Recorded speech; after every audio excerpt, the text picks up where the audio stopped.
At 6:30 this morning, the MOATS on air at MOATS.tv inbox received a remarkable package. It was a threat to bomb me, and if the bomb failed, to knife me themselves. The sender of the email has already been traced.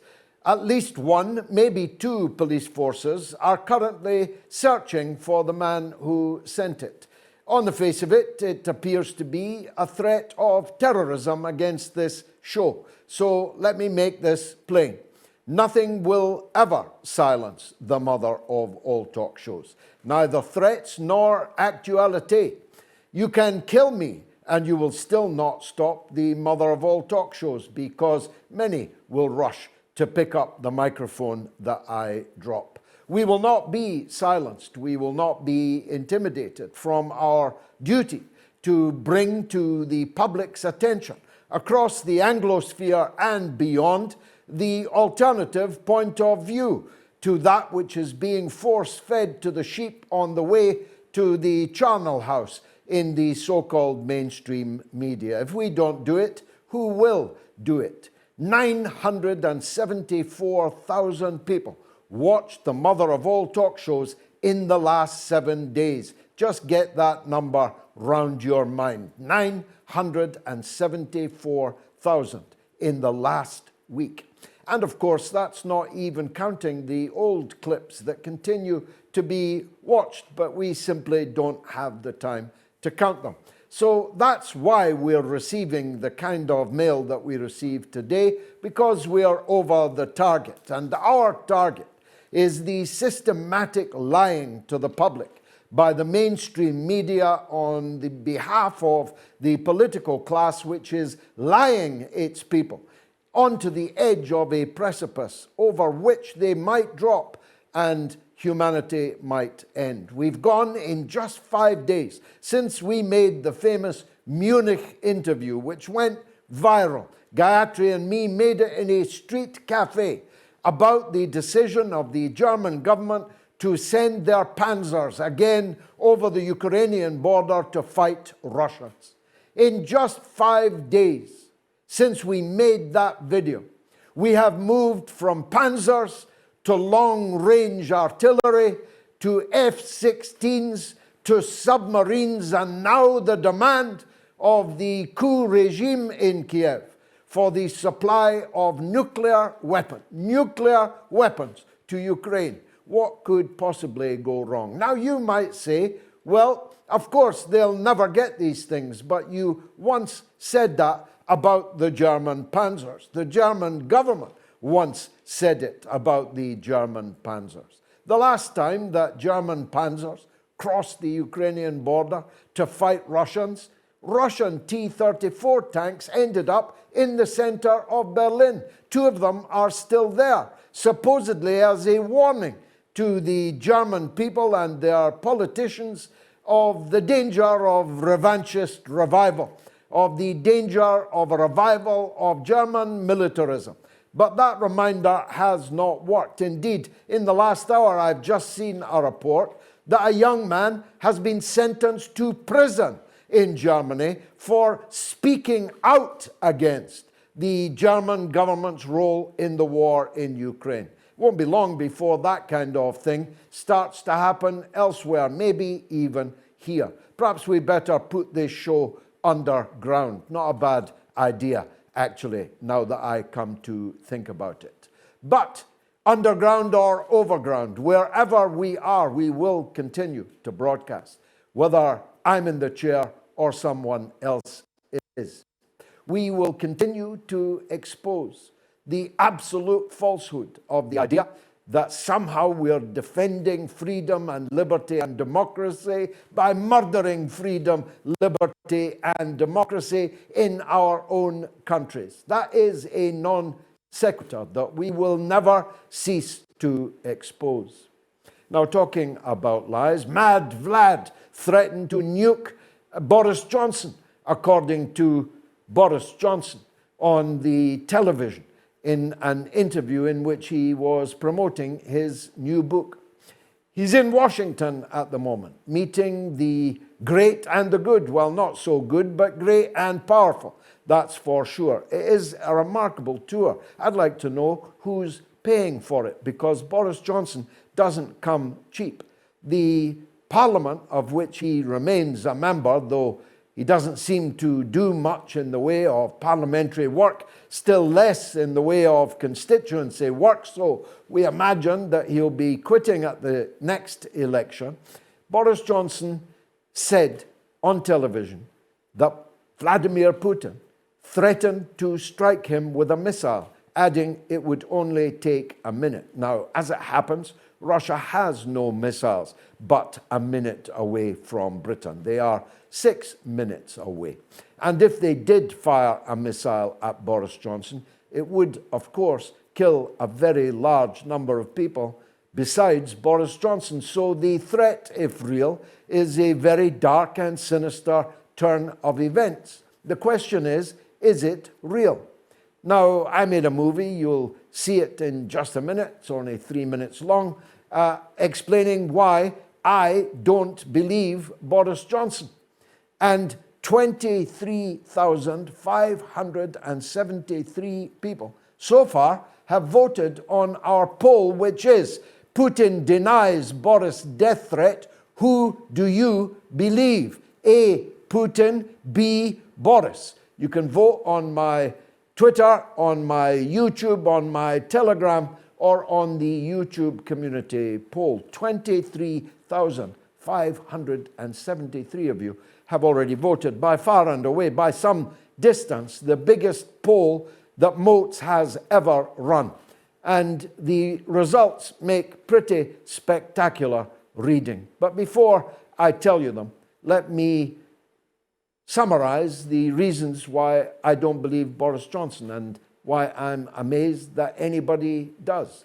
In fact, if I could find out who the people are that believe Boris Johnson, I'd offer to sell them a bridge in London, going very cheap indeed. I don't believe Boris Johnson because he lies for a living. He is the proverbial liar. He's been lying all his life. He's lied to his employers. He's lied to his colleagues. He's lied to his wives. He's lied to the husbands of other women. He's lied and lied and lied throughout his professional and political career. There's a very good case for saying he even lied to the late Her Majesty the Queen. And I'm not alone in thinking that. As a liar, I have to take the view that whatever he says will have to be backed up by evidence. Now, in this case, evidence is very easily to hand. It happens to be the case that every conversation on the telephone with a British Prime Minister is meticulously recorded and logged by the civil service in Downing Street and in Whitehall. Therefore, if Boris Johnson is telling the truth about this death threat from Vladimir Putin, the evidence is there. Now, I'm not asking for the publication of the whole conversation. There may well be diplomatic, even military reasons for not doing that. But the threat to kill Boris, a very serious matter indeed, is easily extractable from the whole. It can only have taken 15, 30, 45, 60 seconds to utter. And it's important to the British people that we know whether or not this is true. Because if it is true, it is a threat to the British people by the President of the Russian Federation. And that would have serious consequences. Even for me, it would have serious consequences. But if it is a lie, as I strongly suspect that it's a lie, then it would be the apex of a mountain of lies that has been erected here in the United Kingdom. There is no country in the whole world where war fervor is more at fever pitch other than in the United States, and not even in the United States as a country as a whole, but in the Beltway amongst the political class. There is no place where war fervor is greater than here in Britain, and that goes back a very long way. British establishment hatred of Russia is as old as the hills. We fought them in the Crimean War. Quite an interesting title for that war, isn't it? We fought them in the War of Intervention in 1920 when we landed scores of thousands of British soldiers who hadn't even been allowed to go home at the end of the First World War, but were sent instead to fight Russians in Russia. Not a lot of people know that. 100,000 British and American troops invaded Russia at Murmansk, at Archangel, and in the Caucasus to try and regime change the government in Petrograd and later in Moscow. And they were defeated. There was a brief and glorious period when Russia was our ally, in which Winston Churchill repeatedly praised, hailed both Joseph Stalin and the Red Army and the Russian and wider Soviet people for breaking the back, in Churchill's words, of the Nazi war machine. 7 out of 8 casualties of the Nazi war machine were Soviet citizens, either soldiers or civilians. And of course, the beast of Berlin was crushed underfoot in the center of Berlin by the Red Army, and the military commander, General Zhukov, with very great prescience said, "We have crushed the beast underfoot in Berlin. Our allies will never forgive us." How perspicacious was that? And then, of course, we fought the Russians through the long Cold War, and now we're fighting them again. I say fighting, we're fighting them with America's army. We threaten them with America's army because, as I'm tired of saying, and you may be tired of hearing, the entire British Armed Forces could comfortably fit in to the Aston Villa football ground called Villa Park. And I mean the Army, the Navy, and the Air Force. Indeed, the Pentagon this very week downgraded the British military to a second-tier force. How humiliating.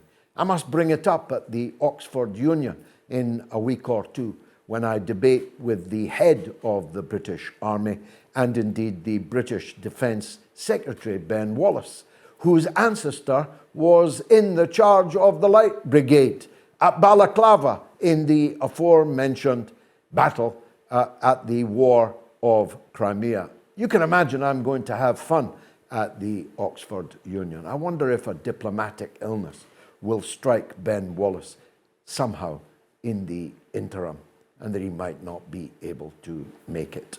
So our duty is clear. It is to expose lies.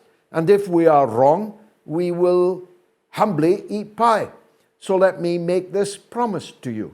If Boris Johnson and the British government publish this tape recording, and it does indeed contain a threat to launch a missile within 1 minute at Boris Johnson and by extension the British people, I will eat this hat live on television for you. That's how confident I am that Boris Johnson remains always a liar. Now, let's hope the terrorist threat that was made to us at 6:30 this morning is resolved by the time I come off air. Because, you know, my family, my colleagues, the people working on this show have a right to prompt police success and a prosecution to follow.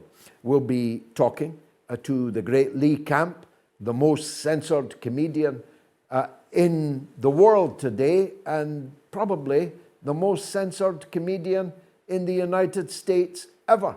And that's because his humor, too, is always right over the target. And Brian Berlatic, a former United States Marine, a military analyst, almost without peer, is our other guest on the show tonight. So, fasten your seatbelts. It's going to be the mother of all talk shows.